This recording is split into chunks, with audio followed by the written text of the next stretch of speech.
Australia's got some of the most deadly animals on the planet and most of the most venomous snakes. Often people say, when you see a snake, just stay still. Now that's true unless the snake's coming at you and it's going to bite you, then take off. Watch out you don't trip over. But if you do get bitten by a snake, it's really important to wrap up the entire limb. So put your pressure bandage on first, which you can get from Survival Supplies Australia.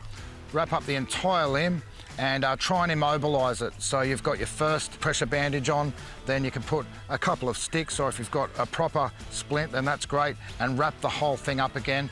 Try and get the person to breathe, calm down as hard as it is to stay calm when you've been bitten by a snake, and make sure, if you possibly can, right there and then to call 000.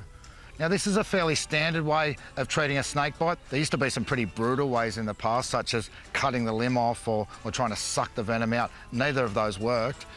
So if you don't have a bandage, I can show you a bit of a handy tip that you can use in the bush in the absence of a snake bandage. If you had nothing else, there's certain plants like this Gymea lily that you could use to wrap up a wound, including a snake bite. Now, certainly wouldn't be my go-to, but if I needed to, this stuff's pretty good. This is one that I've made a bit supple over the fire. You can hold it in your hand like this, and I've used it to wrap up wounds quite a few times on myself and others.